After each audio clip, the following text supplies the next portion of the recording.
Assalamualaikum warahmatullahi wabarakatuh. Perkenalkan, nama saya Anis Vanisa, NIM 1930310040. Baik, di sini saya akan melakukan wawancara terkait tugas dari UAS Psikologi Sofistik kepada narasumber saya. Untuk topik wawancara kali ini, saya akan membahas mengenai seri kajian bedah buku psikologi Ghazalian. Baik, di sini saya akan membacakan biodata narasumber. Nama, Vika Ayu Lestari. Tempat tanggal lahir, Demak, 21 April 2001. Alamat, Jalan Sadewa, Desa Kotakan RT 03, RW 01, Karanganyar, Demak. Untuk status, yaitu mahasiswi Program Studi Tasawuf dan Psikoterapi Fakultas Usuluddin IAIN Kudus. Langsung saja. Assalamualaikum Mbak Vika, gimana kabarnya? Waalaikumsalam Mbak Vanisa, alhamdulillah kabar saya sehat dan baik. Alhamdulillah, semoga selalu diberikan kesehatan ya Mbak. Nah, berbicara mengenai akhlak nih Mbak, sebenarnya akhlak itu kan suatu kepribadian atau watak yang ada di dalam diri kita. Jadi, menurut Mbak Vika sendiri, apa sih akhlak itu? Jadi gini Mbak Vanisa, menurut saya sendiri akhlak itu mempunyai arti bahwa akhlak adalah sesuatu yang lahir dari tabiat akan kebiasaan-kebiasaan, di mana suatu kebiasaan itu lahir dari perbuatan yang sudah terbiasa kita lakukan setiap harinya Mbak. Oke Mbak, bisa dipahami. Jadi sebenarnya akhlak ini merujuk kepada suatu kondisi jiwa yang dapat menimbulkan perbuatan atau perilaku yang secara spontan kayak gitu ya Mbak ya. Nah, kemudian yang saya tanyakan, apakah akhlak yang merupakan watak dari individu atau manusia itu dapat diubah? Berbicara mengenai akhlak dapat diubah atau tidak, jika menurut saya sendiri itu akhlak dapat diubah ya Mbak, sesuai dengan pendapat dari Al-Ghazali bahwa sebenarnya akhlak itu bisa diubah dan diperbaiki karena jiwa manusia diciptakan atau lebih tepatnya dalam proses menjadi sempurna. Suatu perbaikan itu harus dilakukan melalui pendidikan dan pembinaan pada sifat dan perilaku yang konstruktif. Baik Mbak, berbicara mengenai perbaikan akhlak yang sudah dijelaskan dari Mbak Vika sendiri. Nah, bagaimana sih metode dalam perbaikan akhlak itu sendiri menurut Mbak Vika?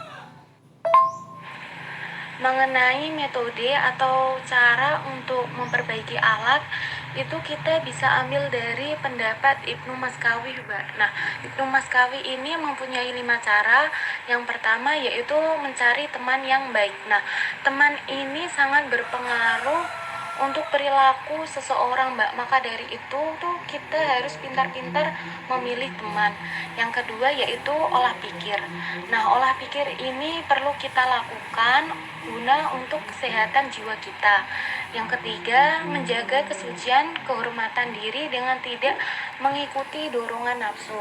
Yang keempat, menjaga konsistensi antara rencana baik dan tindakan. Dan yang kelima yaitu dengan cara meningkatkan kualitas diri dengan mempelajari kelemahan-kelemahan diri. Oke, baik Mbak. Mengenai penjelasan metode perbaikan akhlak yang sudah dijelaskan Mbak Vika. Nah, saya mau tanya nih Mbak, bagaimana sih kita melakukan pembinaan terhadap akhlak suatu individu? Nah, untuk pembinaan akhlak pada diri seseorang itu menurut saya ada 3 cara, Mbak. Yang pertama yaitu dengan upaya dalam menanamkan dan membangkitkan keyakinan beragama. Yang kedua, menanamkan etika pergaulan yang baik dalam lingkungan keluarga maupun masyarakat. Dan yang ketiga yaitu dengan cara menanamkan kebiasaan yang baik berupa kedisiplinan, tanggung jawab, dan melakukan hubungan sosial. Oke, baik, Mbak. Kemudian dalam pembinaan dan perbaikan akhlak, tentunya akhlak sendiri itu memiliki tahap-tahap perkembangan.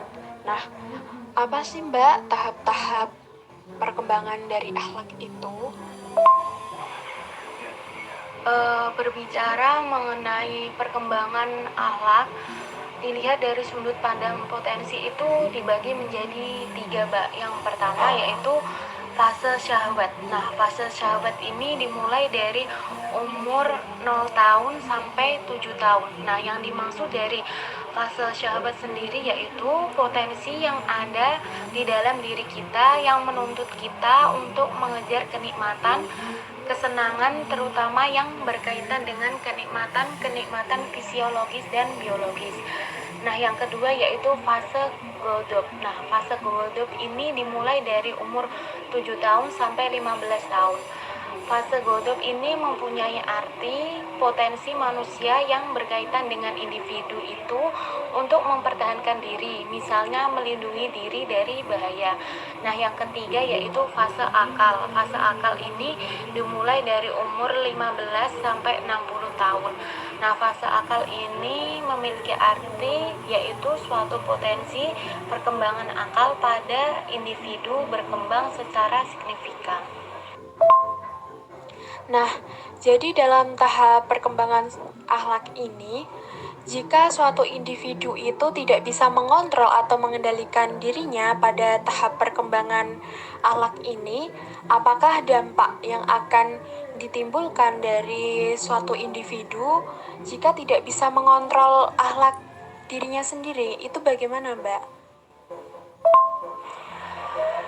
Dalam tahapan perkembangan akhlak ini tentunya akan memunculkan dampak-dampak ya, Mbak. Nah, untuk fase syahwat ini akan ada dampak jika tidak dikendalikan, akan menimbulkan perkembangan akhlak akan seperti keserakahan, menumpuk harta, menghalalkan berbagai cara dan tamak. Kemudian untuk fase godop, jika tidak dikendalikan akan menimbulkan perkembangan akhlak tidak seimbang, yaitu munculnya sifat sapuiyah. Nah, sifat sapuiyah ini contohnya yaitu perbuatan-perbuatan suka mencela, menyerang orang lain dan menebar kebencian. Nah, yang terakhir yaitu fase akal.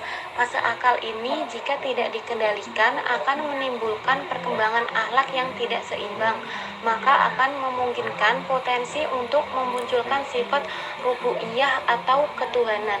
Misalnya seperti merasa memiliki kekuasaan yang luar biasa. Contohnya seperti gila kejahatan, menginginkan kekuasaan atau kedudukan yang tinggi, dan suka kemuliaan atau kekayaan. Baik, terima kasih kepada Mbak Vika atas penjelasannya.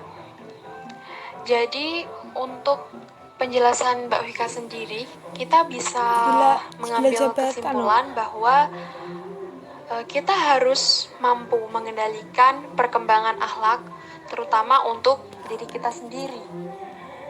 Di mana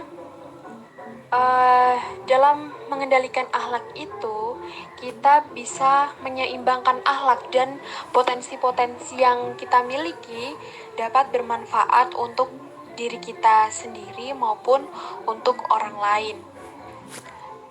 Saya ucapkan terima kasih sekali lagi kepada narasumber saya, Mbak Vika Ayu Lestari.